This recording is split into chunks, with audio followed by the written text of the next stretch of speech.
if you have an injury in the mountains that you can't land a helicopter to, we respond. You really start heavy probably in September hunting out there, I guess. Yeah. Yeah, September's our like the kickoff to the season, really. Yeah. So that's archery elk, I guess, is kind of where you kick things off. Yep, yep. So before that is archery antelope. I really haven't messed around with that too much, but a lot of my buddies do, and they have a good time doing it. Really? But yeah, have you ever done archery antelope? No, I've got a few buddies that have gone out and done rifle antelope, and Yep. they say very well. I don't know. I think actually maybe they went to Montana. They said very target rich Yep. environments out there for rifle hunting. Yeah. I can't imagine. I don't want to say it's easy, but like if you're hunting them with a rifle out there, and especially if you're in some flat country, maybe not necessarily Montana, but I got to figure a guy could get one, right? Yeah. So the antelope here in Montana are going to be on your eastern side or down south where it is a little more flat. Mm-hmm. It's cool because there's rolling hills. I personally, I take that back. One year I put in, it's called the 900 tag. It's our archery tag, Mm-hmm. and it overlaps with elk season. And I put in for it a couple years ago and drew back on a few antelope, but they're all long shots. I didn't Yeah. I didn't set up and take the time to hunt them like hard. It was mainly like in between my elk hunts. I Yeah. would go out and antelope hunt, It was like, hey, and you got the because of that, tag, you might as well go kind of deal. yeah. And back then, I want to say I wasn't spun up on elk hunting as much as I am now, Mm-hmm. and so after the morning hunt, we'd kick back to camp. Even if it was like 4 or 5 miles, regroup, and you got plenty of time before like 3 o'clock when you got to get back in the mountains. Yeah. But now I found if you stay in the mountains all day, you get those noon opportunities on bulls. So, That's so yeah, interesting. I don't, yeah, So we see that a lot with whitetails during the rut, right? Like in yeah, November, a lot of times, especially the first part, and then like during or right before, right after lockdown. So like when the does or we have the most does in estrus, and then over there that window, like 11 to 1 o'clock, there are so many big bucks killed. You're saying there's some of that with bulls too? yeah, definitely. A lot of guys like Cam Haines, he'll say he's killed more noon bucks or bulls than any other time, but it comes and goes. I think on like the early season when it's warm, those bulls are herding up the harems. They're getting those cows together, and then typically they're bedding nearby a wallow. Mm-hmm. So if you can identify some wallows in an active elk zone and sit on that, like you do your morning, stalks and chasing and bugling and all that, and then it doesn't pan out, and hey, this zone is dark timber, north facing. Typically, I've just kind of gotten into elk here a lot. Mm-hmm. It might be a bedding zone. Find some wallows nearby, and a lot of guys sit wallows and do pretty good. Yeah. I've missed one bull on a wallow one year, and it was just me getting so excited shooting right over his back, Right. not ranging him. It was 35 yards, and I shot for 40. Man. So yeah, yeah. That's not a small target at 35 either. No, no. It'd be easy to do though, I'm sure. Like, Yeah, I was probably off on my 40, right. and then some. So Yeah. Yeah. you Like, learn as you go. dude, guys that tell me that they've never missed anything or they've never hit a deer or whatever bad, like art with Yeah, archery equipment, I'm like, either one, you're lying, or number two, you haven't been doing it that long. yeah, yeah. I made all the mistakes early on, and I still do. I still make a lot of mistakes, but hopefully you can take that mistake window and run it down smaller and make your experience window, bigger, Mm-hmm. and start capitalizing and being more successful year to year. Yeah. But going back to your antelope question, so that like early on, I got that 900 tag in Mm-hmm. Montana. It's a it's a resident. I think it's not over the counter. You got to put in for it, but it's 100%. And it was really fun. We got into a lot of like stalks, but I had to decide: am I gonna antelope hunt or am I gonna elk hunt? And so since then, I've been rifle hunting antelope, and they are a lot of fun. Yeah. It's it's whatever you want to make it. You can try to get as close as you can, but their best asset is their vision. Okay. That's what I was So going to yeah, ask. they're gonna catch you a long ways out. So it's a lot of like spotting them, figuring out where they're kind of headed to bed, and then getting on using topography, getting on a ridge, belly crawling up on top of the ridge, and then getting your range and putting it in. And Yeah. yeah, that's what I did this year, and it was a lot of fun. Awesome. They're pretty skittish too, right? So like I Oh would yeah. assume archery hunting would be super So tough. they get more skittish as the season goes on. So during archery, they're rutting. So Okay. guys use decoys. They set Mhm. water holes. There's a lot of different ways to hunt them, and I've heard of buddies shooting them both ways. A lot of guys water hole, Yeah. like find the only water in that region and they sit it, They're going to be whether there at some blind point. or yep, Yeah. yep. So Right. and it's cool. It sounds fun. I'm just chasing bulls. I don't blame you. That seems way more fun. And you guys had some luck with that this year too, right? Yeah, and Josh. Yeah. So Josh Fields, Mhm. excuse me, him and I, we drew a coveted tag here in Montana. So it's a little different than normal years. Had a lot of points, drew this tag, this archery only tag. And I'm telling you what, it was insane. It was the best season I've ever seen in my life or Yeah. had in my life. Unlike hunting public land anywhere else, it was just packed with like high percentage of bulls. And to the point where normally in archery, I don't carry a spotting scope. Like if one's bugling, I'm going to work it, get Yeah. in. And then if he's like a raghorn, I may decide at that point whether I'm going to continue to pursue it. But on this hunt, there's so many different elk, so many different bulls. And in the morning you find them and get on them with your spotter and decide, hey, is this what I'm looking for? Is this not what I'm looking for? And it was like, can't remember exactly how much time I spent over there. I went for opening week with Josh. We probably put in 6 days, Mhm. got into tons of different bulls, and it ramped up from there. Came home for like a week and then went over indefinitely. Yeah. And I shot them day 7 or 8 of my second trip. So you're So 2 weeks in basically. yeah. Yeah. Yep. But now if you weren't being picky, how soon could you have killed one? Probably the first day. Yeah. Like they were pretty easy to pattern because it was opening day. We were there the day before. Mhm. And we were watching them like funnel out of the same path every day into these alfalfa fields. Yeah. So you knew if you got the wind right, you could probably set up at a pitch point Mhm. and have a shot, like a close range shot on a bull. Yeah. That's So like you said, I guess that'd be a whole different story of I'm not just going to shoot the first legal bull or whatever, right? It's like yeah, there's so many around that you're able to actually pick one that is worth packing out. yeah, and it's funny because everybody has their own internal goals or size that you're looking for. Yeah. I've shot a lot of elk over the years, and I was going over there with like the goal of a 340 or bigger. Mm-hmm. And I didn't achieve that goal, and I'll get into that story. But Okay. I shot a decent, respectable bull, and I'm very happy with it. Yeah. Even after he went down, I was like, "This is awesome," and it was well worth it. But you got to decide if you're going to eat your tag, and I've done that before. Yeah. I had an Idaho tag, and passed on lots of little bulls, knowing there was bigger bulls there, and came home empty-handed. Yeah. But I went in there and I had a great season that year. Like that Idaho hunt, I was stoked, was happy with how I performed there and my choosing my choices that I made. But yeah, I kind of want to go back and get redemption, but Idaho's changed the way they do their tags now, and it's really? a lot more difficult. Yeah.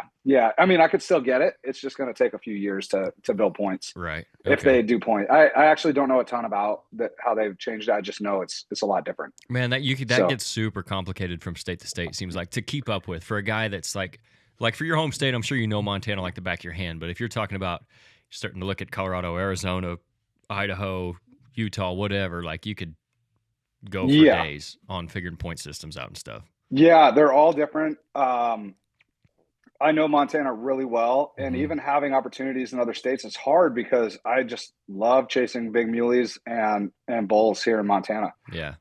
So like that takes time. And then my wife likes to go hunting now with me. Like we do a week-long rifle hunt in November. Mm-hmm. And now my she just turned 13 this weekend. And that makes you old, I think. It does. Look at my beard. Yeah. Yeah. You can blame her for those. Exactly. Yeah. Yeah. And so at 10, she can apprentice hunt. Okay. And we did for 2 years. She has to be with me. And this next season will be the first season she can hunt on her own, and also hunt for an elk. And so, she did hunter safety. I did that with her, and Mhm. yeah, it was awesome. But she shot a couple whitetails so far. Yeah. So with a Awesome. rifle. Yeah. Yeah. Is she So into the archery stuff yet? not yet. I'm planning to get her a bow, more of just like something to do Yeah. for fun, because I'm out there shooting quite a bit. And she's expressed interest in it, and I think she would really enjoy it. So Right. Yeah, that's yeah. a good thing for them to get their hands on and do. And man, around here we've gone and done like these it's S3DA. They do these shoots and like big national and state shoots and stuff, and they give away like tens of thousands of dollars of scholarships for Oh, archery no stuff. kidding. Yeah, it's crazy the amount of money that they're giving away to these kids for shooting a bow. That's awesome. Yeah. Yeah, that I love anything that can, you know, with my daughter, I always said I'm not going to force anything on her. I might have said this in the last time we talked, but she goes to a small school here. It's a public school, but it's a really rural school, and so Yeah. there's not a lot of like students in her class. And when she was 9, I was asking her if she wanted to apprentice hunt with me, and you know, she was hemming and hawing about it. I pursue it hard. Hmm. Rose had gotten into it. My wife, she grew up kind of doing it, but got into the elk hunts with me. And it's more of like our season. Her and I, it's our seasonal like getaway. We Yeah. like by then, hopefully, I've killed a bull, so it's just focus on her. Yeah. And we have a great time. It's usually cold. We're usually into elk, Hmm. and it's rifle hunting.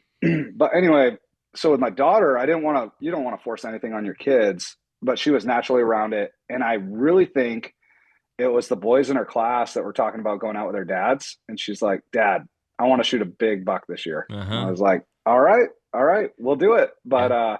we're going to put the work in. So I got her a Creedmoor. It was a Christensen Ridgeline with a suppressor. Hmm. And so it's super short, light, not a big kick gun. And those suppressors for kids, I'm a big believer in. Oh yeah. You know, and yeah, no, it's been fun so far. Awesome.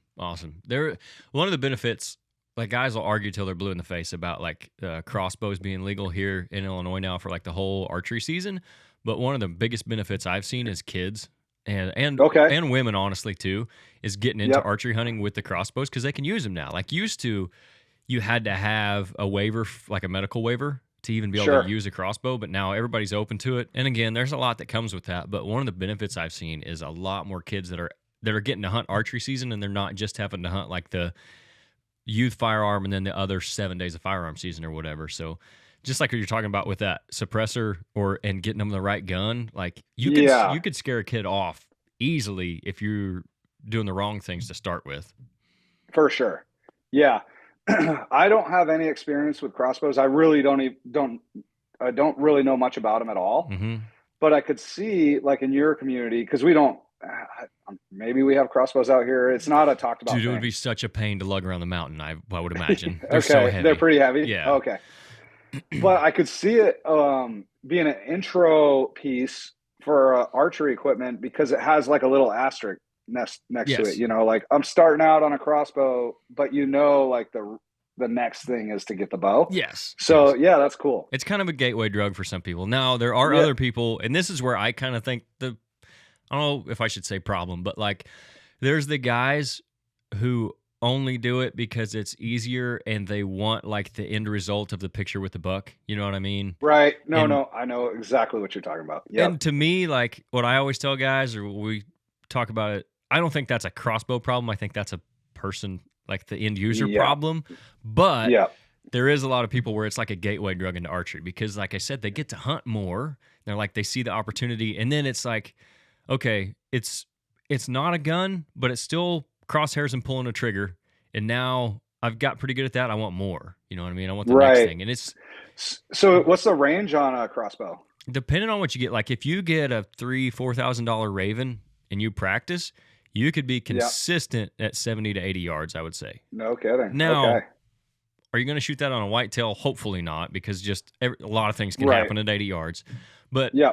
like those things are nails at 70, Yeah. 80 yards if you practice. I think one of them, they advertise consistency at 100 yards, but obviously guys aren't just, you could probably pull it out of the package and hit a target at 100 yards, but you're not going to be Right. lethal all the time. But yeah, they're definitely a big advantage over your regular even compound archery stuff. Like it's a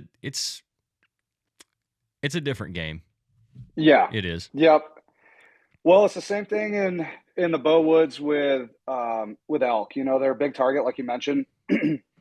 And guys, if you get focused on that end product, you know, like the picture Mm-hmm. for Instagram or whatever, I've seen it. I was in bow camp 2 years ago, and a buddy of mine shot a bull. I'm not going to go into names. Okay. Shot a bull and couldn't recover it for 2 days, and it spoiled. And it was a big bull. And my other buddy shot I want to say he shot a cow. They got it out, and he offered to swap all the meat for the head that my buddy had. Yeah, it was his first year. He didn't know what he was talking about, and Yeah. I understand, but we had a conversation around the Right. fireplace, Right. you know, and it's like, yeah, it takes time. I don't know what to say. Like, Yeah. you know, my opinion without saying it Yeah. on, Yeah. Oh, on yeah. that. Yep. Yeah, I got you. But It's a byproduct of the social media stuff. I mean, it is. yeah, And yeah, I don't know. There's a whole rabbit hole we could go down there too, as far as like why people do it. But it's kind of what you're talking about too. Like you've been hunting elk for a long time. You know what you want. Like sometimes you're willing to eat a tag if you can't get the one you're after. And yeah, like I'm the same way with whitetails. I want to shoot a mature buck, and like it doesn't have to be the biggest rack, but I want it to be a mature deer. Not everybody's sure. got that same goal.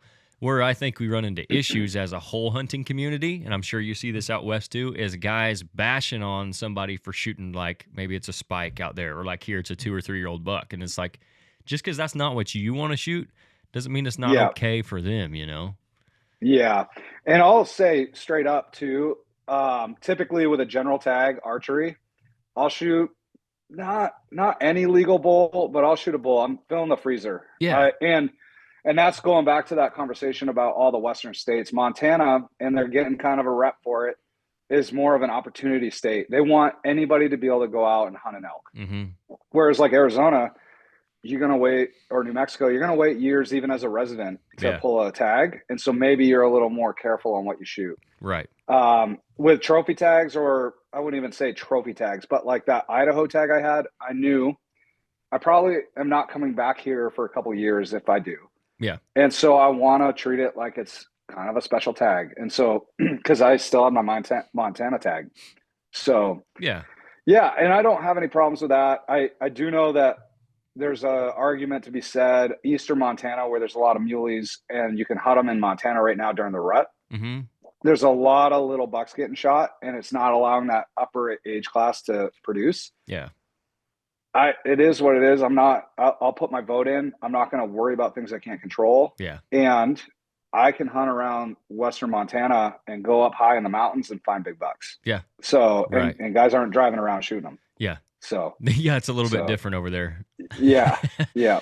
And I love it. I love putting like my mountaineering, my endurance cap on, and my hunting cap on at the same time, and getting after it, you know? Yeah. So I just talked to 2 episodes ago, Kurt Belding, who Western Obsessions TV.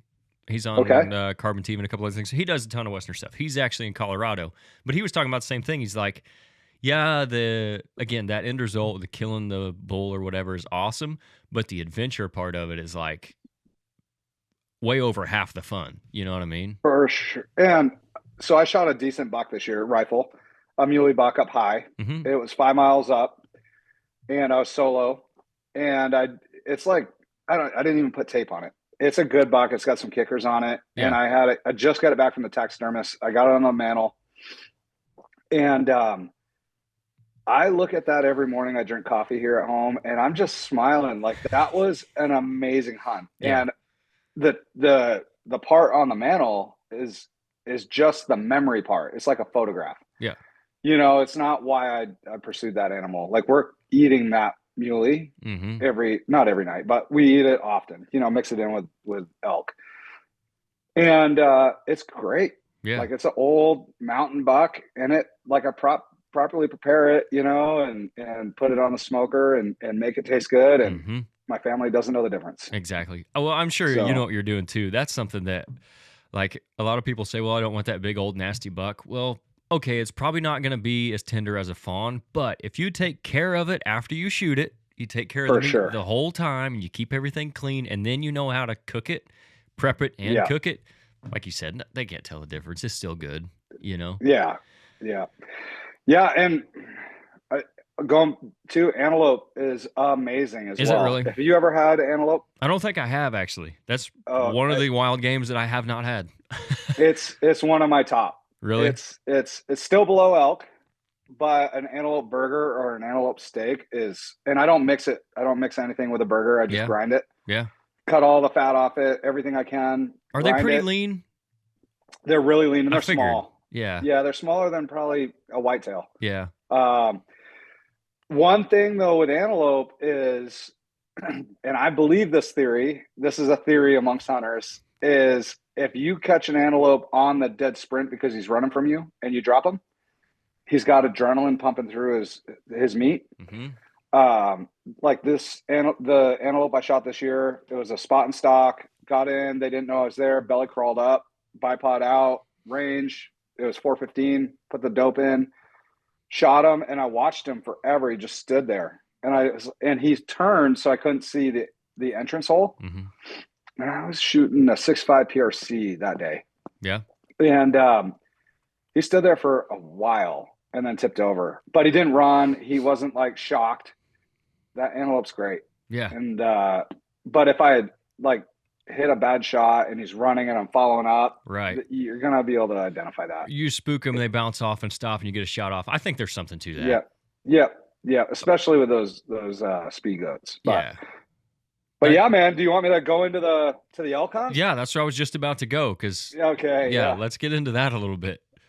So Fieldsy and I put him in. I had a bunch of points this year, and we were bouncing ideas off each other, and we hunt really well together. We're buddies that kind of dump out solo and go after elk. Yeah. And over the years, that's what I found to be the best system.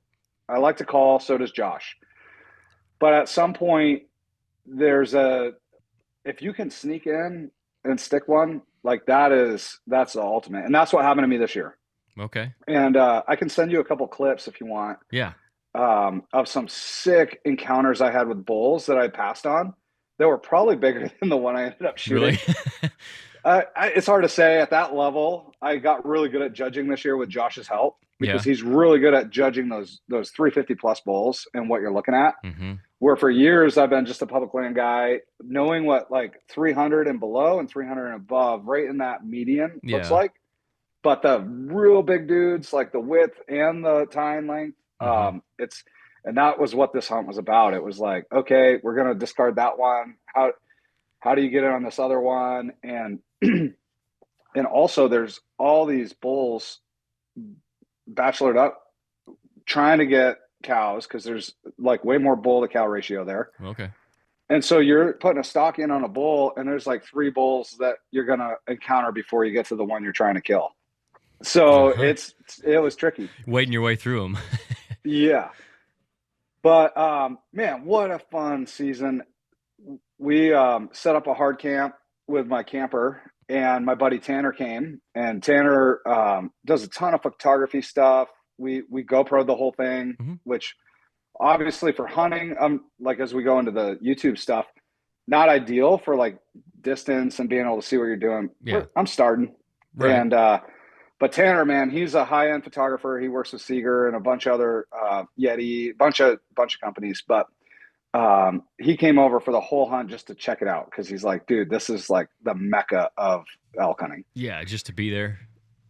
It was awesome. Josh had a tag in his pocket, but he was like, listen, this is your points. I want you to kill first, you draw blood first, and then I'll start hunting. But I'm like, dude, if an opportunity presents itself to you, you're taking the bull. So that's kind of how we approached it. We would get in the morning, locate bulls, and start working them. And I'm telling you what, we bugled, but it was more to find where they were and then figure out, hey, does this bull have cows? Because if it doesn't, we probably don't want to chase it. If we can get eyes on, we're going to see how big it is. and just kind of weed them out like that, if that makes sense. Yeah. Because a smaller bull is going to be a satellite, and even satellites over there are big bulls. Right. Uh, and they could be small. I mean, not all of them are huge. Yeah. But the big herd bulls are the ones you're after, right? Yeah. Yeah. And a herd bull, it's not necessarily what we're after, because it's about aggression and attitude to become a Yeah, that herd makes bull. sense. Yeah. Yep. And so he may not have the best genetics. Yeah. He just has the aggression, and those cows are like, I want you to breed me. Yeah. So they all, gather up with the herd bull, with that particular bull. And so, man, it was every single day I was at full draw, letting down. I was checking wind. I'd have opportunities where Josh would be cow calling or bugling behind me if we had a setup like that. The wind would be going straight to my left, and the bull would come up from my left, like right in my wind tunnel. Mm-hmm. And it was bizarre, because it's just a target rich environment, and it's unlike anything I've ever experienced and hope to again in my life. Who knows if I do? Yeah. But it satisfied my quench for hunting elk, and I'll still do it. Yeah. But I'll go back to the public ground. Right. But the day that I killed my bull, it was Josh had to go back on Sunday, and this was a Saturday, after 7 days of hunting. So we've been hunting together for the whole week, and he was going to come back down, but he had like a 5-day gap, and I was off for the next 14 days. Mm-hmm. So that was kind of in my mind. I was doing I wanted a 340 bull or bigger in my own personal like level. But now I'm halfway into my 14 days that I had off. Mm-hmm. And I know this is my last day with Josh. So that might have played a factor, because I got a buddy to help me carry meat. Oh, yeah. It should play a factor. That's a big deal. So that morning, we went into the zone, and I got up there first. Josh wanted to check another spot. As soon as I got to the top of this ridge, I kind of took my pack off, because I'm hiking fast, and you're down to your base layer. Mm-hmm. It's cold. But while you're hiking, you're shedding layers. You should start cold and warm up, but I would throw a puffy on, and then 10 minutes in, drop it. Right. Get up to the ridge top. It probably took 45 minutes or so to get there. It wasn't bad. And as soon as I'm dropping my pack, I'm unbuckling my sternum and my hip belt, I hear a rip. It sounded like 100 yards from me. A bugle is just a bull is ripping over the top of the mountain, and it's now starting to get daylight. And I was by myself, but I had just taken my pack off. So I'm like, well, let me check out what this is before Josh gets here. He'll probably be about an hour the way that he took to get up to me from when I was there. So I glass, can't see anything. Just with my bow, I drop my pack, which is not normally what I do. I usually carry my pack every single place I go, because you just never know where you're going to leapfrog to in the West. Right. And if something comes in, you want your rescue gear, Next thing you know, you're like half a mile from where you dropped your pack. Yeah, and then a rainstorm comes in. But anyway, so I drop my pack and start in on these bulls, or this one bull that's bugling. I get in tight, probably to the closest bull, I was 40 yards. Just using the timber to kind of close the distance. Mm-hmm. Got in tight and see it's a raghorn. I find the next bull, it's a raghorn, and they're all the raghorns are racking with each other. They are just fighting. They're having a good time, but there's still one bugling beyond it that's out of range for me. And I finally find it, put glass on it, and he's maybe a 305 bull. He's not big enough that I would have considered to be a herd bull, but maybe the herd bull got shot. Mm-hmm. And now they've re-herded up, but there was only probably 3 or 4 cows with this one bull. So I was like, okay, sick. I'm going to disregard everyone that I'm looking at. And I go back up to the top of the mountain. Josh was just getting there. And he's like, where were you at? And I was like, did you not hear these bulls just ripping? He's like, no, let's go. And I'm explaining, now I ruled them all out. And he's like, okay. And Josh is a better elk hunter than me. He is a stud. He's one of the best in the world. Mm-hmm. And he was like, dude, I'm proud of you for holding to your guns. A lot of people with this tag would probably take the first opportunity. Yeah. But, I still got 7 more days. This is my last day with Josh. He's got to come back to work, but I'm like, no, dude, this is what it's about. So right after that happens, we hear another bull bugle and off like a different direction. So we just take off after it, get in tight. It's moving now to its bedding zone. We hear another faint bugle a long ways away. We start kind of just herding this, like dogging this herd. Mm-hmm. And meaning like we're following it. The wind's good. They don't know we're there, but we're staying far enough back. We're not going to blow anything out. Yeah. We kind of set up, sit down, because now we can't hear any bugling. And this is like an hour and a half later. The sun's coming up. Now it's getting warm.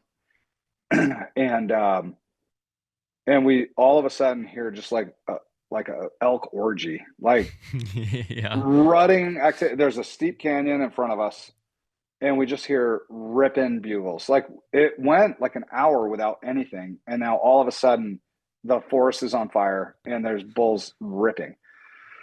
So I was like, all right. And Josh was like, dude, just go in there and slaughter one. Like go in there and place your arrow. I'm like, yeah, actually that's probably the best because they're already working.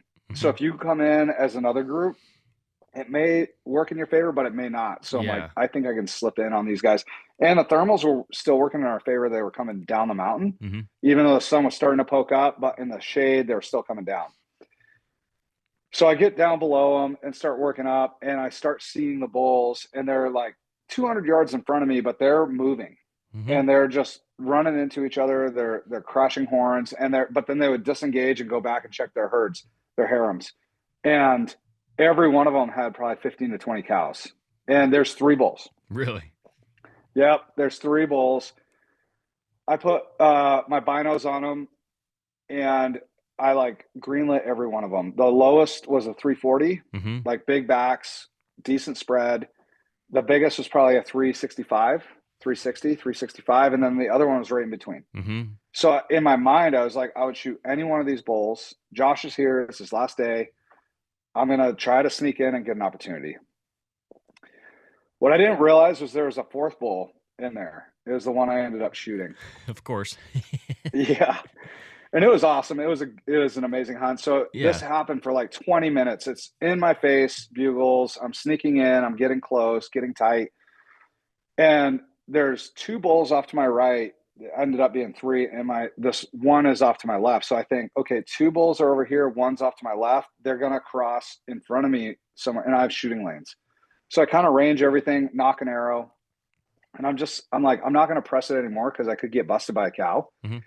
Because the cows are staying behind the bulls, making the moves on like where they're going to bed. And they're going to bed within kind of earshot of each other, but not right on top of each other. So they don't lose. So the cows stay with the bulls. Yeah. So mind you, I've already greenlit every bull like that I'm seeing. So now I've knocked an arrow. I hear these bulls are crashing. They're probably 150 yards to my right, and I'm not really seeing them very well, but I can make movement out. And I'm hearing mews everywhere, like cow mews. They're all going crazy. This bull kicks loose. He comes down on the bottom through the like little like quakies, aspens, tamaracks, comes up, and I'm like, oh, he's 20 yards. And I like a lot of times what I do if I'm already like set on shooting this thing, I'm not going to even look at its rack. Like I don't want to focus on that. I'm going to pick my spot and make a good shot. So as he's coming through the bottom, I drop back. He comes up to like my shooting lane and stops like in a thick patch, screams, lets out a ripping bugle, and then walks out into my lane, and I'm at full draw. And I thought he was going to naturally stop, but he's like taking like 2 steps and he's already across my shooting lane and his head's into the trees. And I didn't have a reed in my mouth. I usually do, but I was just like, hey, like it wasn't like a meow, like, or any kind of elk sound. I was just like, hey, and he stops, didn't dial, but I just settle and perfect shot right behind the shoulder. He wheels. And when he wheeled, I saw his backs and they weren't like what I had been looking at. And I was like, where was that bull? That is not what I just looked at. And he ran 30 yards and I heard him tip over. So I just like made a onyx pin, and I'm like, I'm not even going to go up to him right now. Josh is behind me. I didn't realize how far I'd gone. I'd probably gone a mile and a half from Josh. He's like, I'm just going to chill here, listen for other activity, but go after those guys. Mm-hmm. So I cruised back to the road that Josh was on. It was like a side cut road up on a mountainside. So I like hike back, cruise up, and he's asleep in the sun with his cap over his face. And I thought he was goofing off. So I go up to him, and I'm like standing there for a second. Then I kick his feet. He's like, oh, hey, buddy. He's like, how'd that go? You kill a bull? I'm like, yep, killed a bull. And he's like, no, you didn't. And I'm like, yeah, dude, I just like zipped a bull. But and he was stoked. Mm-hmm. And I'm like, but it's small, dude. And he's like, he's like, Nelly, what'd you do, man? So I was like, yeah, dude, I'm not super stoked. I don't know. I haven't gone up to it, but it's not what we were after this week. He's like, all right, well, let's go get it. And so now it's probably 45 minutes. We're into the bull, and he found it first. I was like, this is where I shot from. Got back to my point. This is where I shot from. I haven't even looked for blood. I know he's down. Like I heard him tip over. Mm-hmm. And actually, right after I shot, because he had just let the bugle out at the edge of the road, this other herd bull comes in and finds him down because he's making some sort of sounds, but he hits him on the ground a couple times. Yeah. And so I kind of know generally, but now I'm back and I'm trying to identify the forest, and I got, okay, yeah, this is where I shot from. Oh, and I'd stuck an arrow in the ground where I shot from. Yeah. And so we get back there, Josh finds him, and he's like, hey, Nelly, this is a small bull, dude. So it was awesome. I'm going to be dropping that film here in the next few weeks, but it was a good time. I wish I had the GoPro on my head, because that encounter all of my encounters that week were insane. Yeah. But I documented it really well. I think I will put together a pretty good film. Obviously, you're not going to see the shot, but you'll see the aftermath and quartering it up and stuff like that. But anyway, it was probably a 315 to 320 bull. There's nothing wrong with that, right? Dude, just a great archery bull. And I was super, super happy. Mm-hmm. Yeah. So we quartered it, got into game bags, had probably a 4-mile hike back to where we could get a truck. Mm-hmm. And it was just, by the end of the day, we were drinking whiskey in town. So that's the perfect day, right? It was awesome. We were talking about whiskey like all week. We were like, all right, whoever kills over first. Yep. We're going to have a shot. You got to have a little carrot, right? Out in front of the horse. Oh, absolutely. Absolutely. Oh, shoot. I had very similar situation one time. I was hunting a specific area for deer, and I'd hunted it throughout this week, and I had seen a buck that was an older deer. He wasn't huge, but like mid-130s 8-pointer, and I was like, that's an old mature deer. If he comes in, I'll shoot him. So I had hunted. This was like the third day I'd hunted in there within a week. Weather was good. They didn't know I was there, all that good stuff. So I'm sitting there early morning. I see one cruising on a ditch probably 200 yards away. I put the binos on him real quick. It's an 8-pointer. He's walking similar to this old deer because that old deer had a pretty distinct gait. And I was like, okay, that's him. Put the binos down. I hit the rattling antlers together. Well, there's a fence row that runs this way, north and south beside me. The deer goes behind the fence row, and I lose him.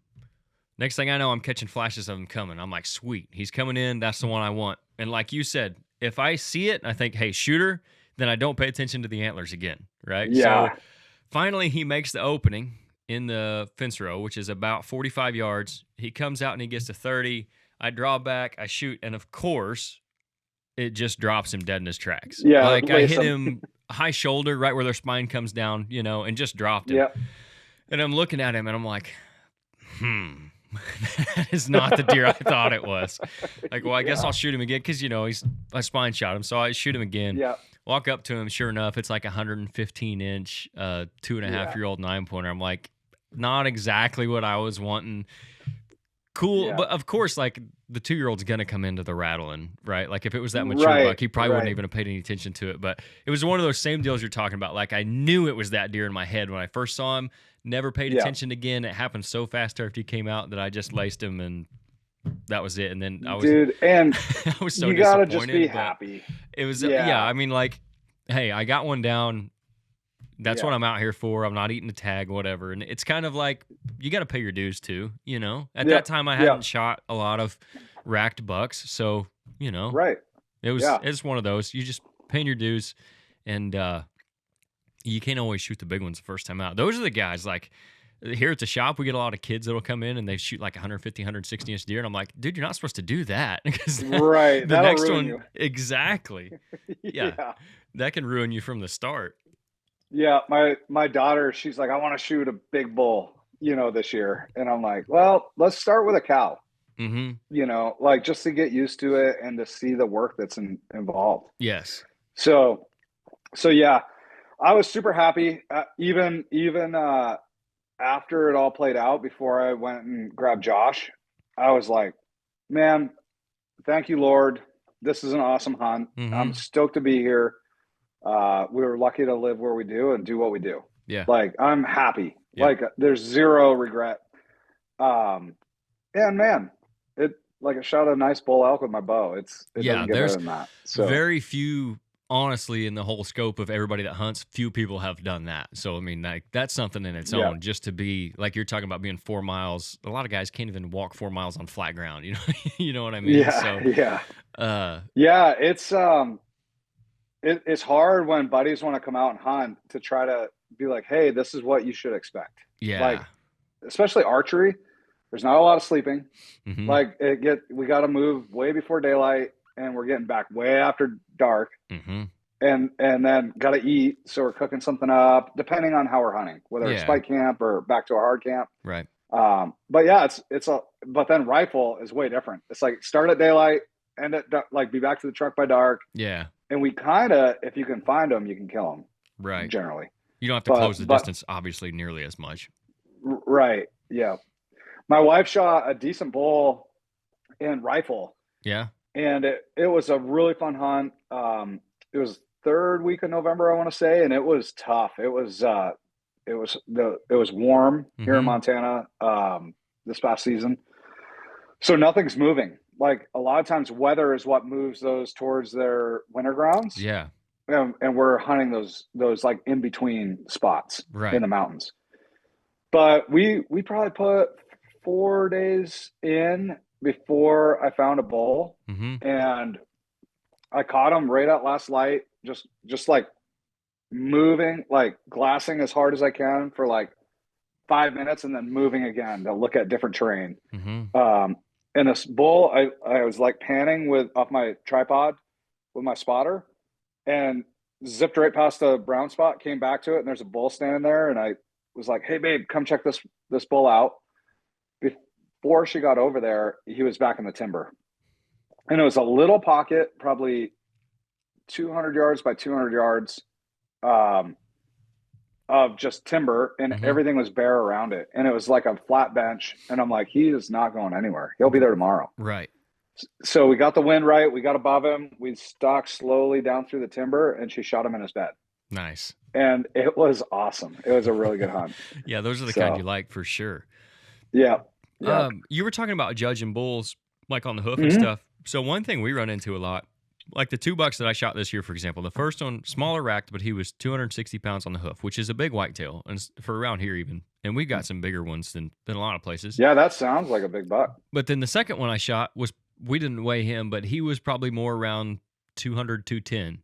So those smaller bodied bucks, like the second one I shot was right at 150, just over 150. But on the hoof, he looked like 160, 165 because he was smaller bodied. Do you run into that with elk, or most bulls, once they hit a certain age, pretty similar in body size? I would say they're pretty similar. Yeah. Not quite like you would see with a deer. And the rut affects all that. Yeah. If you're hunting them in arch or in rifle, they're post-rut bulls, and they're typically bachelored up, and they've worn down a lot of their fat. They're staying in one spot. They're not moving a lot. Yeah. So they're gonna be lighter, like 700 to 800 pounds. Yeah. But then you go to like a rifle or archery bull, and you're talking, big weight. Yeah. So yeah, but what we're looking at is pretty much similar all across the board. Some of them, the little raghorns, you can tell right away when you look at them, just the way they carry themselves, like even being spooked and skittish. Right.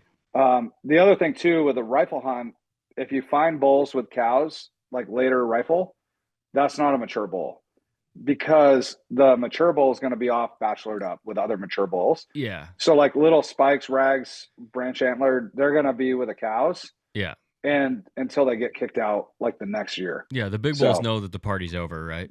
yeah, yeah, Yeah. Been there, yeah, done that. yeah, totally. Yeah. But it's a blast. I'm telling you, it's like when you look at a bull, like now after hunting where I was hunting with Josh, when you see a big bull, you're like, that's a Hanyaker. It's just That's a different. big guy. Yeah. Yeah, no doubt. So the YouTube stuff, you said that stuff's going to come out soon. Yeah. Well, I was just looking at it earlier. You've got 10 videos on there right now. So fairly early on in your YouTube brand journey new. for sure, right? But Yeah. like the buffalo video did really well. And your other Yeah. stuff, like especially for having It's 10 videos, your other stuff's doing good too. yeah, sorry to cut you off. No. I have no idea what to expect there. And that buffalo video is kind of, it's a canned hunt in South Dakota. It's not something I've ever done before. With a guide, and it crushed. I mean, for me, No, like yeah, over it did really 4,000 well. views. Yeah. Yep. And so I don't understand how that algorithm works yet. And also I know I'm like brand new to it. So I'm kind of just presenting my story. I'll probably hopefully get better as I go. Oh yeah, yeah. And so right now I'm in the middle of sled season and snowmobiling. And so I'm presenting a lot of snowmobile videos. And I had this buffalo hunt. I'm like, I should put this together and just pump it out just to get something else. Cause I'm going to be doing a lot of hunts, even when I don't kill. Yeah. Cause like that buck that I shot, I probably hunted that zone way up 5 miles up, probably 7 days before I shot that buck. And it was with not seeing any deer, just tracks, so I knew there was bucks in the area. Yeah. But I'm gonna present like what I do. You know what I mean? What's that adventure part of it we're talking about? Yeah. And so I don't really know what to expect. Also, like a lot of the following that I've had on YouTube came from like that one day on Andy's podcast where he was like, "Hey, so what are you doing?" I'm like, "I'm going to start this YouTube thing," and boom, like 400 people signed up or whatever. So it's new, very new to me. But I'm like, I'm going to keep doing it. I'm going to try to drop like every week. I might switch it to like every other week. I'm not sure. Yeah. Depending on how things go or how like what activity I'm in, because I'm still doing family trips. I'm still balancing life. Yeah. Like this weekend we're headed for my daughter's birthday. She just turned 13, I think I was saying, but her and a couple girlfriends and my wife and I were going to a ski area in southern Montana. And I'll probably film some of it, but also it's like she's got friends. I don't know if their parents are, so it's going to be very bland in that regard. But if we're getting a gnarly storm, I'm looking at it and just nuking snow outside. So if we get like some deep pow, I'll probably take some snowboard videos and stuff like that for this trip. But I've also learned, like I had years of video that I thought would be great. Okay, when I finally like start my channel, I have all this content that I can start pulling from. And what I've learned is just random content doesn't really translate into a video. It has to have kind of a progression and a story and like a purpose. So a lot of it's like not really that beneficial. So it's now from here forward, I know how to I got to get used to talking on the camera and dude, that's a tough one to get over if you're not used to it too. It's weird. It's weird. And yeah, dude, you do really well. But from our backgrounds, like what we do for work, it's a pretty like quiet profession. Right. And a lot of my culture, like guys at work are like, "Oh, I saw you started a YouTube." Well, I'm not filming myself at work, like doing cases and like, working that kind of thing. So it's coming from a background of like you're quiet for a lot of years. If you're in the paper, you owe somebody ice cream. Probably not good. Yeah. Yeah. and that's like a firefighter thing. I found out like one day I was on the front page, and my buddies from the fire department are like, "Hey, you owe us all ice cream because you landed on the front page." Yeah. Yep. So it's like a culture of not being public to now being like, I've got a year until I retire, and I've got 19 on here at my department, and that I'm eligible. We'll see if I do. But starting to like in a week, I head to Australia to hunt red stag. Yeah, that's gonna be And awesome. so I'm gonna film that whole hunt and like the fallow deer and just camp life and kind of the whole. It'll probably be several videos because I don't want to make them like 2-hour long videos. Yeah, that's tough. Yeah, it's a tough and the edit editing stuff. Yeah, I mean, and I told you I was talking to Kurt. He does a lot of really well produced stuff, and we were talking about this a little bit. Like, since you're doing the editing, like you just said, you've got all this content from before, and you're thinking it could be good. But now that you get into the editing, you kind of start to know like what to look for and what shots I need, and what do I actually need to get to tell this story. Because like the guys on my team, they're getting better. We're all getting better as we go, because we're all fairly new at that part of it. But it's like I tell them all the time. I'm like, hey, I need more than just the deer walking into the shot, because I can't make a 12-minute video out of 2 minutes of video. Right. You know what I mean? So I got to have the B-roll and to be able to tell the story. So if you're editing, now it's like, oh, hey, like that light bulb comes on. It's like, I need this and this and this and this, and then you just start shooting it, and you can also do your camera work to make your editing easier, right? So 100%. I'll do like a minute long clip of something, then I'll shut the record off, and then I'm not having to upload a freaking 10-minute video just to use a minute of it to find that one spot. Exactly. Yeah, I'm learning. Yeah. Oh, and the YouTube thing, like you're talking about the algorithm. That is the most fun and frustrating thing ever, because just when you think you got it figured out, the target moves. Like, it's constantly a moving target of what YouTube wants. And it is for sure, like, first thing, you got to have quality. Like, these guys that think the algorithm's killing them, or they're shadow banned or whatever, and then you go look at their channel, it's like, dude, your stuff sucks. That's why people aren't watching it. Like, you got to have that to start, which, like, from what I've seen of your stuff, you're doing an awesome job on filming and capturing everything. Thank you.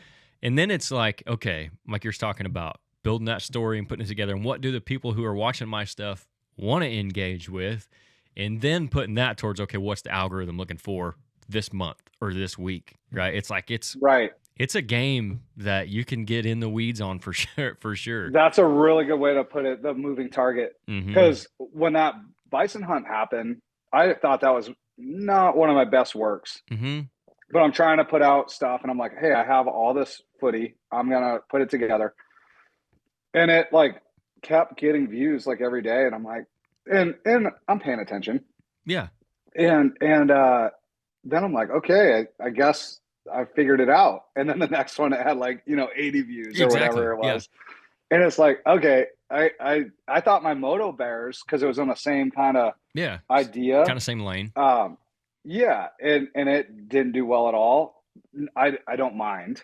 I'm trying to figure it out before it gets going, if it ever does. Right. Just so that I can get those kinks worked out up front, and start putting out some good stuff.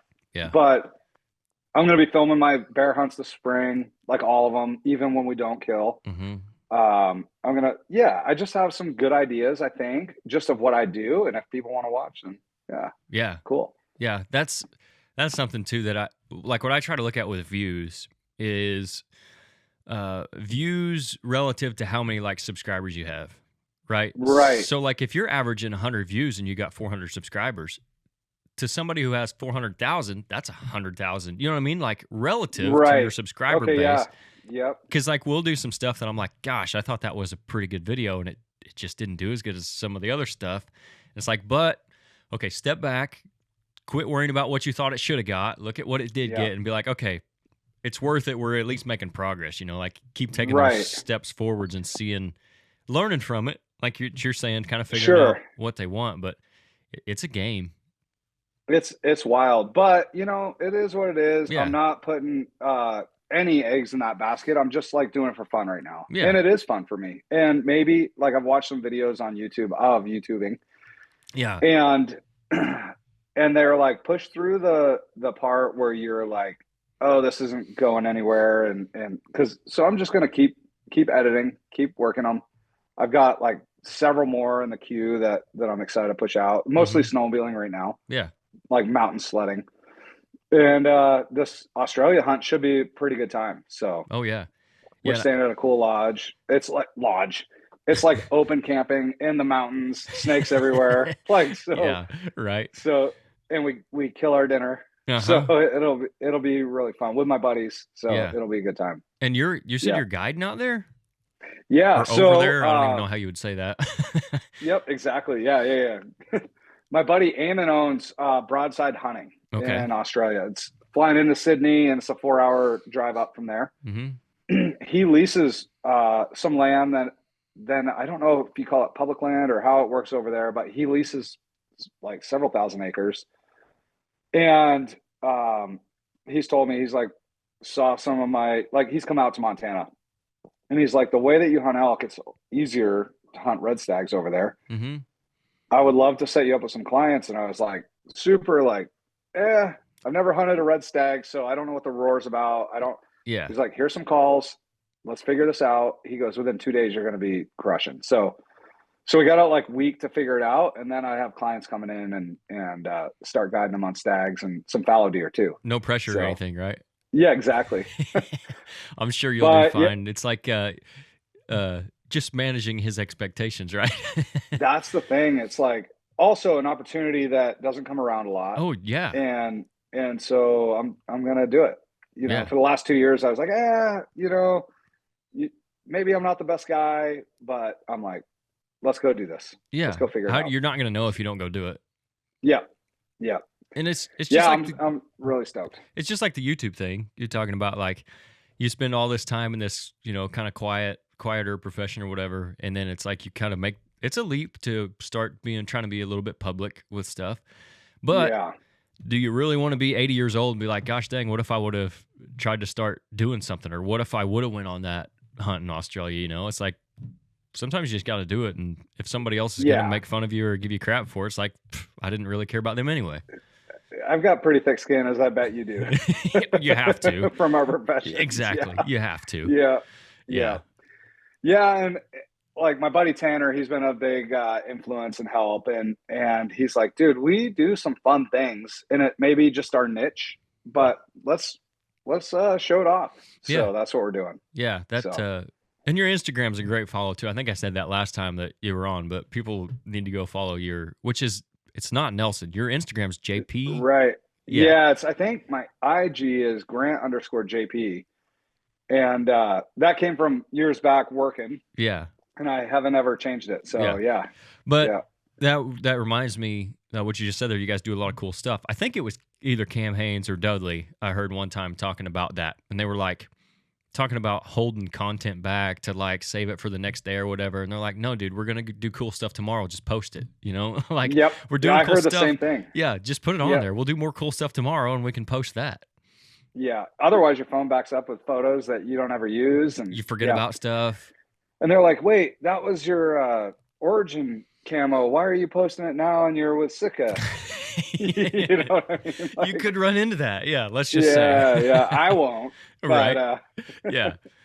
That could happen. Yeah. No, there's and there's something to that too. We when we first started doing our hunting show, it was way more produced, but also semi-live. And like this year, I still kept the semi-live aspect, but it was a little bit less produced. And now we're going to do the more produced, like coming out this August. Okay. But there's an aspect of that, at least as close to live as you can get it, that people like. Because they want to see, they want to watch you and be like, oh, hey, that happened 4 days ago or a week ago. Totally. Yeah. Not this happened a year ago. Like, you know what I mean? Yeah. Especially in today's society, the way people think about things. Yeah, it's really bizarre with the attention span and all of that stuff. Like even in the sledding world, like I post a video out snowmobiling in Island Park, Idaho. Mm-hmm. And if it's like super deep POW, but it has been dry for a month, people are like, this is fake. Like, when did this happen? Last year, Exactly. Because people are, and I do the same thing. They're looking at YouTube to see the conditions to like pick and choose their days to take a trip. Yeah. So, Yeah, we part of the reason we kind of started doing that was for that. So like we would film like Sunday to Sunday and put the episode out Tuesday. That way guys, because we have a lot of out of state audience too, the guys that come into Illinois to hunt, and that way they could be like, hey, what's going on right now? Where's the rut at? What's the weather like? What are the deer doing? And since we were doing it a little bit different this year, I did daily episodes like throughout October, November, and just for that aspect, because people would, and I had people reach out and be like, dude, we would watch those to see what was going on and what to know. That way we could know what to expect when we come up for camp or whatever, and to me that's cool just to be able to help people out with that too. So totally. I think that's a very, like, every season I'm going into, watch the video of that. Like I'll probably be this spring looking at fishing videos of lakes I want to go to or rivers I want to raft. And then in the fall, I'm going to be watching hunting videos, on that end of it. It's not going to be to gauge where I'm going to go elk hunting, because probably guys aren't hunting where I'm hunting, but just to almost to like get the saliva going again. Yeah. I'm out there shooting my bow, come in, throw on a 10-minute, elk video. And yeah, I use YouTube a lot for that kind of thing. So I imagine other people do as well. Oh, for sure. Like, and that's why, like for deer hunting videos, October, November is like the Super Bowl for those kind of videos, right? Because people they're trying to get geared up, and usually around August, I'll start watching hunting videos or deer videos, and then like about now, I start watching turkey videos to get ready for that, and then in the summertime, I'll get into more of the fishing stuff, and kind of like you're talking about, it's like it kind of gets you ready, gets you in the right mindset. Yeah. So you gets the stoke high. Oh yeah, you're talking about doing like fishing and stuff too. So obviously you do all kinds of stuff. Sounds like you are like true outdoor enthusiast. Well, yeah, living in Montana, it's there's opportunity for every season, and that's what I often say is 4-season sports. And yeah, our summers, like springtime, there's some really cool spots because our rivers get blown out, meaning as the heats up, the runoff in the mountains comes down into the river. So it's called, like, it blows out to like a brownish color. Okay. So you can't fish until about June. Is that because sometimes you can't see, the fish just don't like it, or what? No, fish are hungry, but they can't see, like, your dry fly, so they're not feeding. If you can find a little clear channel, you'd probably catch fish there. Yeah. Because they're going to be able to see the bugs. That's interesting. But yeah, so we have a spot close to us that you can catch up to 20-pound rainbows and on a fly rig. And so it's really fun. So I'm going to be filming a lot of that. And we usually go over with my sliding camper and camp and barbecue and try to catch as many fish as we can. And fishing videos with GoPros kill too. Like there's a guy fairly local to us, 618 Fishing, and he's got, I don't know how many hundreds of thousands of subscribers now, and that's what he does. Like he does, he runs a couple GoPros. He might want to run bigger camera, like just for another angle or whatever, but like a lot of his stuff's just POV GoPros, and for fishing, that's perfect, because everything's right there. It's like you're close. Yeah. Like with hunting, you're like what you were saying, it's a little tough because you can't zoom with them, and it's not that it's better than nothing for sure. Like, thank God I had a GoPro this year, because the second buck I shot, I turned my camera on, and these cameras we got, the bigger camcorder style, you got to give it a second to turn on before you hit record. Well, this thing popped out, and he was about to be gone. Like, the whole encounter probably was 20 seconds, the time I saw him to got an arrow in him. Yeah. And he's at like 40 when he pops out. He was at 45 when I shot him. But I turned the camera on and I just hit record and never looked at it again, except when I got it on him. It never started recording. Thank God I had the GoPro back here, and it was actually one of the few times that you could see the deer in the GoPro, and I was able to make something out of it. Like it wasn't the best, but at least I got something. But like with fishing and stuff, like you said, everything's close. Like those videos do really well, it seems like. Yeah. I don't know what to expect. I definitely will be buying a different camera down the road. Yeah. But for right now, this is what I'm working with. And we'll see. We'll see how it goes. Right. Yeah. I wish I had a bigger camera for Australia. Oh, yeah. Right. You know, to like zoom in and show what we're chasing. But I think that adventure, the story of that is going to be intriguing enough for people to at least like an introduction to like Nelson or whatever. You know what I mean? They'll get to see kind of what you're about and what you're doing. That'll be cool. Yeah, well, thank you. Yeah, I'm stoked. Yeah. Yeah. It's interesting you say that about the fish because, like, here, we've got a river that's local to us, and we do a lot of bank pulling on it for channel cat and flatheads. Okay. So we do better when actually the river's muddier because it's moving. So, like, if the river's going up or coming down, Okay. like, especially if it's going up, since we're bank pulling, it'll push them out to the banks to feed. And then it seems like even though it's going down and it would be pulling them back towards the channel, we'll still do good because I guess we get them going back down or whatever. But if the water's moving, we do really well. If it's pretty slow and clearer, then we don't do as good. But it's Huh. it's kind of muddy all the time. It's not like clear water, so I don't know if that has something to do with it. But that's just interesting difference there. I guess they're not as much sight feeding either as probably your rainbows are. Right. Yeah. So what are you using for like lure fishing or? Nope. So like when we go set our bank poles, we'll either use shrimp, which is really Okay. good. So there's an odor. Yep, is really good for channel Okay. cat. There is I don't know if you call it a wives' tale or a theory that you won't catch flathead on anything but live bait, and Okay. so sometimes we'll use cut bait and we'll catch channels on those, and we have yet to disprove that. We've never caught a flathead on anything but live bait. So, but they are like of the catfish world. In my opinion, if you can get some flathead and cut the belly meat out of them, like we'll put some lemon pepper and some lemon juice on them and grill them like a steak. It is some of the best fish you will ever have. Oh, that sounds good. Yeah, it's good stuff. Yeah. It sounds good. Yeah, Yeah. which I think has a Yeah. lot to do with their feeding. Like if they only eat live stuff, that makes some sense. Right. Yeah. Yeah. We're fishing trout a lot of times up here. And so they're particular, but the springtime is super fun for targeting them because as the rivers are clearing up, you can catch the big trout because it's not so clear that they can study or fly and decide whether they want to target it or not. Mm-hmm. It's like just dirty enough that they'll strike, and man, you're catching fat fish. That's So, awesome. That's cool. That's Yeah. awesome. So I won't keep you too much longer, but I did want to talk a little bit on the rescue stuff, the cop stuff, because you're about to be out of that. You said.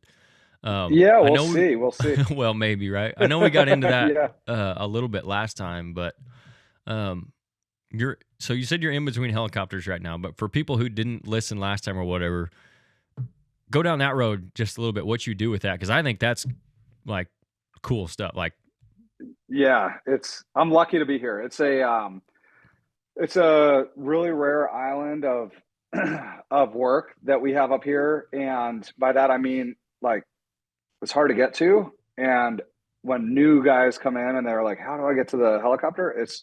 I like got to get on the sheriff's office, and then eventually the path will open up if yeah, you're pursuing it's it. not a linear thing, probably. Right.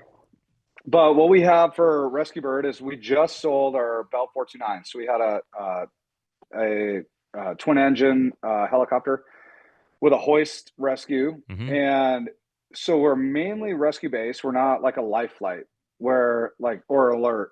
So up here we do have that.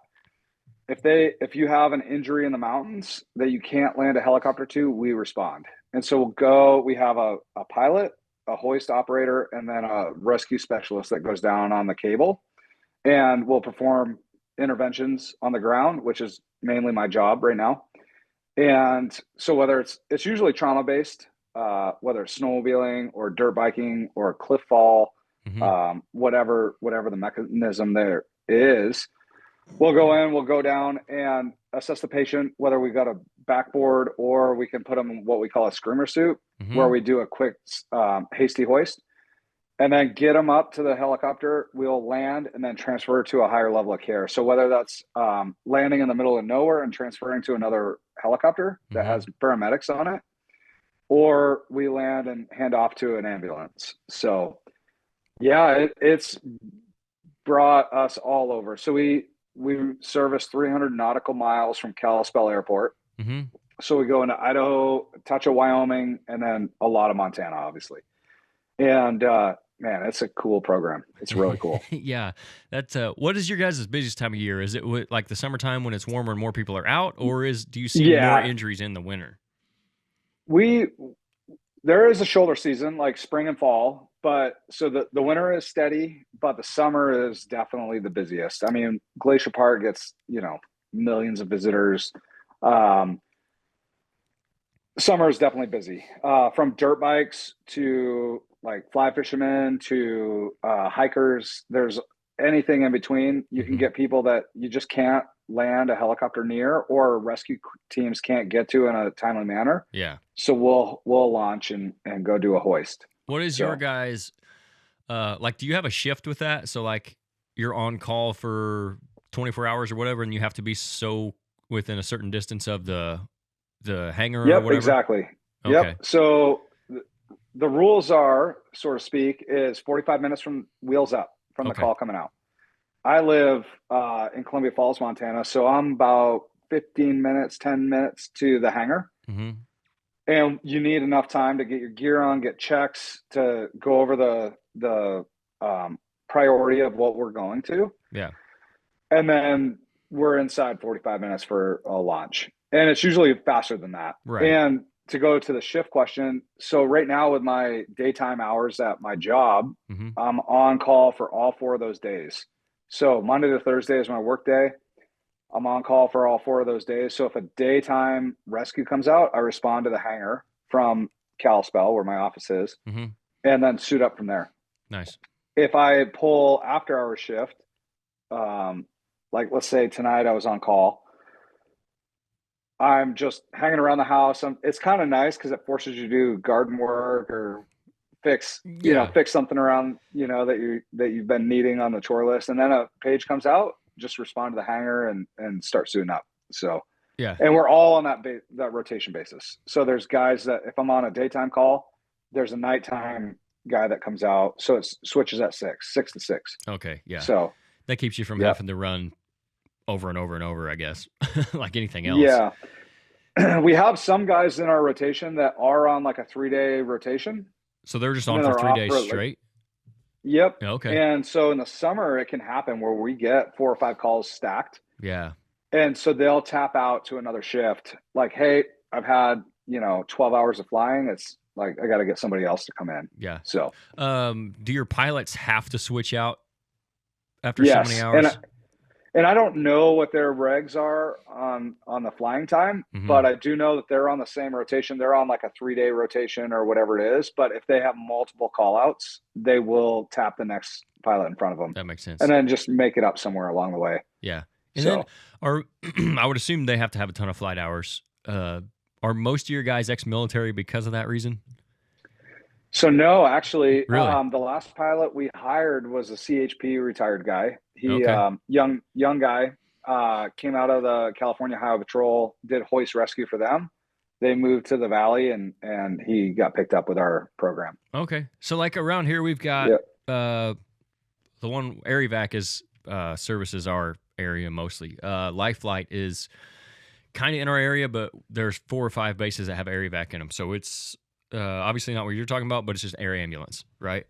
So Yeah. a lot of those guys are ex-military because of the flight hour requirement, and the guys that used from the old days, like 80s and 90s, most of those pilots to get their hours were in Vietnam, and they were helicopter pilots, Right. and they said Right. those dudes, because now they're pretty picky about when they'll fly and when they'll not. And there's days you're like, why are they not flying today? And there's other days like, well, I can't believe they're Totally. flying. They said Yeah, those totally. guys, like, as long as they weren't being shot at, they would fly anywhere, anytime, land in any spot. Dude, Like they were just happy to those not be shot at. those non-pilots are gnarly. Dude. It's cool reading stories Some from of the back then. stories that like my old man will tell from where those guys would go and where they would land and set that bird down on like a postage stamp somewhere you thought there was no chance, and they just like calm, cool, collected, whatever. Hey guys, what do you need? Yeah. You know, Yeah. just Yeah. a different kind Yeah. of person. Yeah, it's interesting. I'm not in the process of hiring when we do have an opening, but I know that we get a lot of qualified people, and it's really hard selecting Yeah. who we hire. Yeah. Well, But it's a cool, it like I should said, be. cool island to get to. Yeah. Yeah. Yeah. So you're detective now, you said? Yep. So Yep. that's what do you like, 8 to 5 daytime shift? You said Monday through Yeah, Thursday? 7 to 5. 7 to 5? Travel time from home. So like check on at the house. I'm like 35 minutes to the office. Yeah, and it's any kind of crime. So like Okay. homicide to property crime.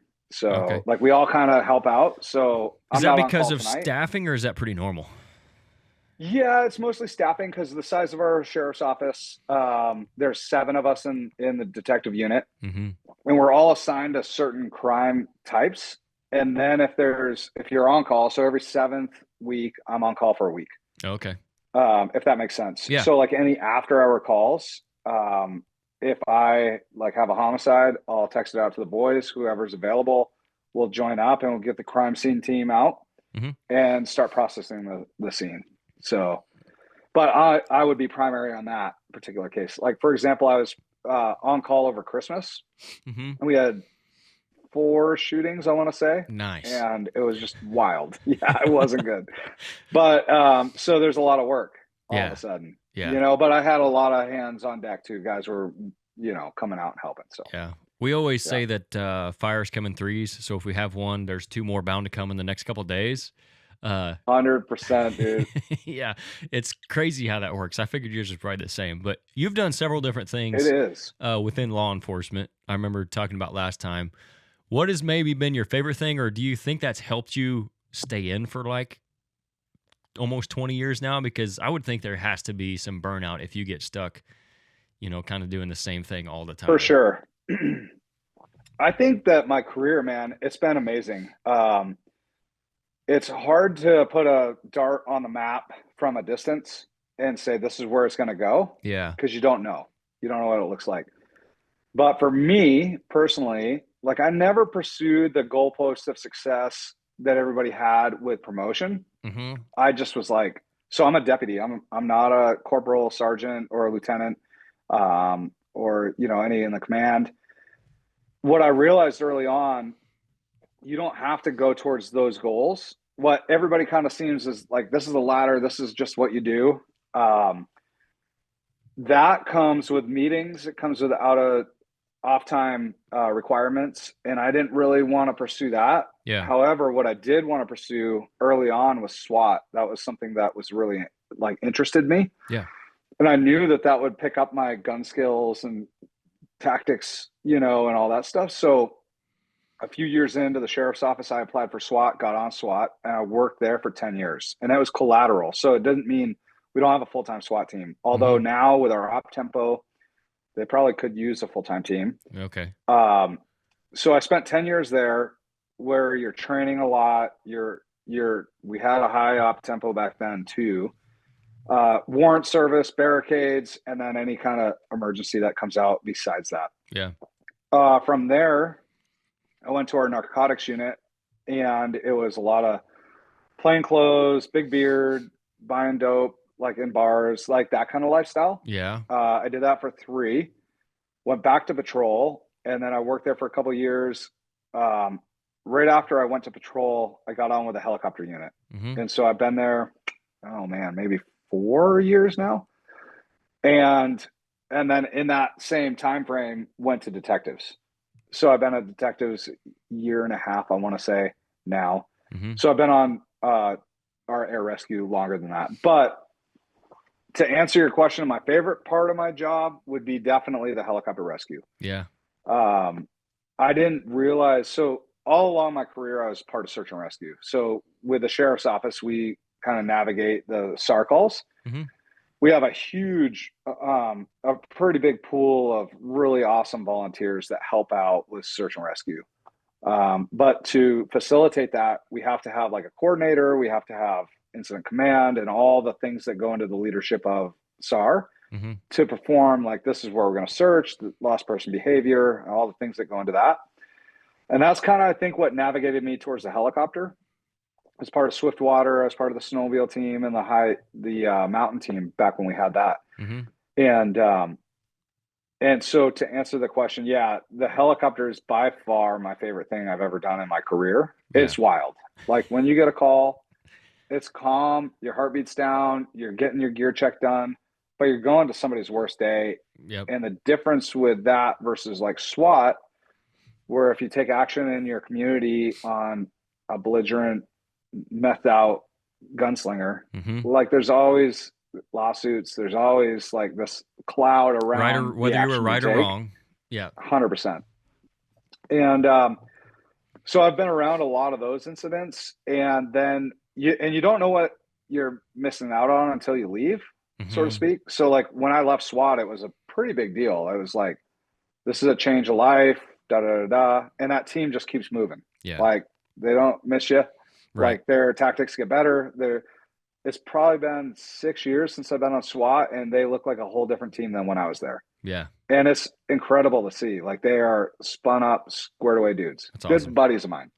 But when you're in it, you don't think that you could ever leave. Like, I need to be here. This is part of my identity. This is part of what I train for. I am Like a the main spoke in fitness. this wheel, right? Yeah, Yeah. exactly.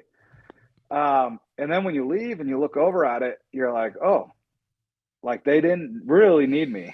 Like they need people. They don't need me. Yeah. And the helicopter is probably the same way, but the difference with the helicopter is there's three of us on the ship, and we're deconflicting our problem together, from the pilot to the hoist operator and to me going down on the cable. Mm-hmm. Hey, this is what I think is the best method. What do you think, pilot? Yep, I think actually I need to come in with my nose this way. And the hoist operator's like, yeah, I think this we should consider. And so you're like way more figuring this problem out, Mm-hmm. and then going down and doing an intervention or whatever you got to do and getting the patient off the mountain. Yeah. On SWAT, it was like early on, I was a perimeter guy. You start at the bottom, like you're outside, you're figuring out like what boots to wear. And I'm joking about that, but yeah.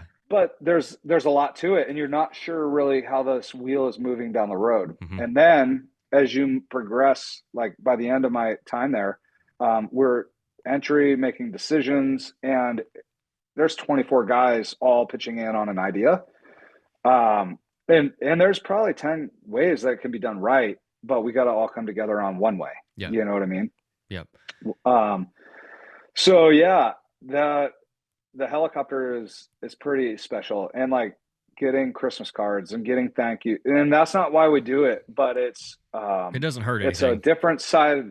Yeah. It's a different side of life that I didn't realize was there. And it's pretty cool to be a part of it. And it kind of builds this fire inside you to be the best. Like, I don't want to let my teammates down. I want to keep my fitness strong. I want to keep my mental health there. I want, you know what I mean? Like do every little, it's always a work in progress. Yep. So 100%. And honestly, that like what you're talking about, you have that feeling of like, hey, I can't leave. They need me. And then you leave and they move past where you were at. And it's kind of a hard realization, but I think you kind of have to be that way a little bit. If you're not thinking, hey, like I need to be here, you're not going to be, I don't think you're going to be your best. You know, I don't think you're going to want to work to be your best.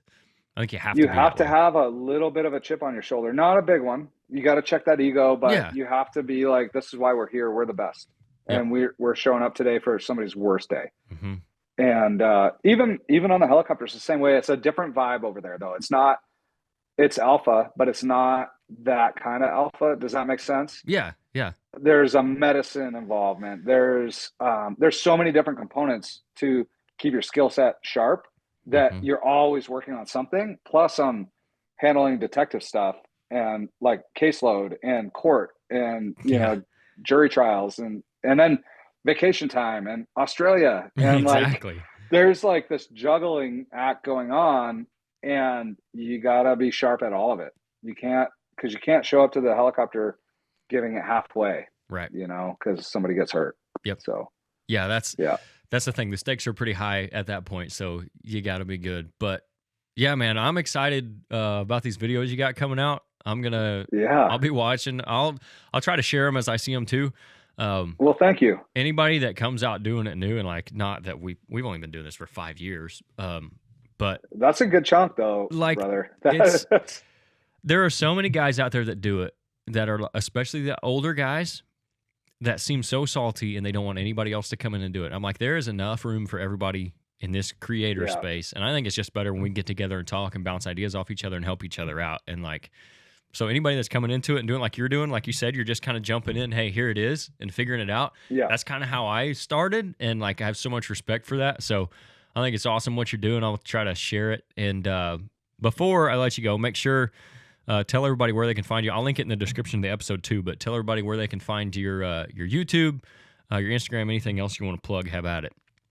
Well, thank you very much. I appreciate it. I think Joe Rogan says it really well where he says there's enough cake for everyone. Absolutely. And I like that mindset. And Every now and then that you, guy has a good one, you know? every now and then, once in a Yeah. while. Yeah. Yeah. Uh, Yeah. So I'm at Instagram, Grant_JP. hmm And then my YouTube channel is Big Sky Backcountry. And it's kind of hard to find so far because it's a low algorithm deal. But hmm if you type in like Nelson Grant hunting or snowmobiling, I think it'll pop. hmm I'm not really sure, but yeah, if you put it there in the Yep. notes, I think they might be able to find it. I'll But link it for everybody. dude, I appreciate it. Also, if you have any suggestions for me, hit me because I'll incorporate those. I got you, dude. When we Yeah, when we end this, I got a couple things that I'll just share with you that I've kind of found out. But perfect, yeah, yeah, man. perfect. But I mean, Well, unless you got anything else, that we'll leave it right there, dude. Kenny, thank you very much, buddy. It was good talking again. Heck yeah, we're gonna have to do this sooner than the last time. I don't even know how long it's Yeah, been. It's over a maybe year, after probably. Australia when it's fresh on the Yes, yeah. dude, I'd love to do that. All right. Yeah, I'll Cool. have some good stories. I'm sure. Yeah.